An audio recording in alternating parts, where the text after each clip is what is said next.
Hello and welcome to iGCSE Success. And if you're new here, a big hello to you. I'm an English teacher and I post content here on YouTube to prepare students for their first language English exam. And if that sounds interesting to you, be sure to check out my other videos where I break down a number of the core skills needed to succeed with first language English. So let's get on with today's video. Now, if you are a regular viewer, you'll know that I've done lots of videos looking at the 3 core skills assessed on the first language English paper. So I've looked at that dreadful summarising question, I've looked at the righteous effect question, and I've also looked at the directed writing question. So I just thought it would be useful to jump on here and do 3 short videos giving you my 5 top tips for each of those core skills. So let's start with the summary question. Tip number 1. And of course my first tip, I'm sure you've guessed it, read the question carefully. I say this because quite often Cambridge asks students to summarise 2 ideas,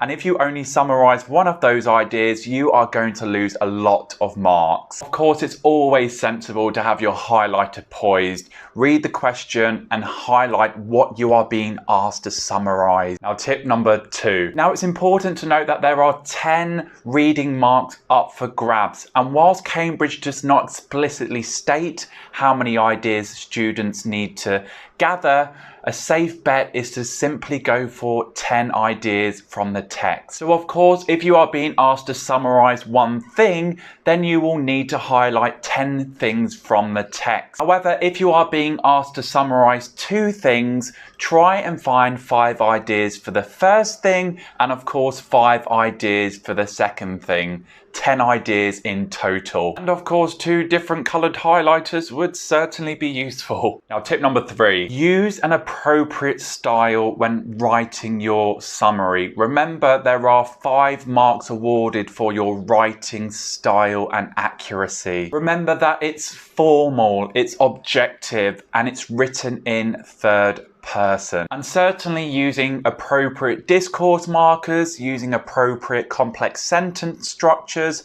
would certainly help with this particular task. Let's take a look at tip number 4. Now, my 4th tip is probably something that my students have struggled with in the past, and no doubt students around the world struggle with, and that's synthesizing relevant ideas. And what I mean by this is organizing similar ideas together. Now, if you simply opt to use a chronological approach, i.e. you track the text from beginning to end, chances are you will end up repeating yourself. And that's why it's really important that you group similar ideas together. Now, my last tip, probably the most important, do not lift phrases from the text. Technical terms, scientific terms, geographical terms, etc., they're okay. However, any kind of adjective, descriptions, they must be put into your own words. And just to forewarn you, Cambridge do tend to penalise quite heavily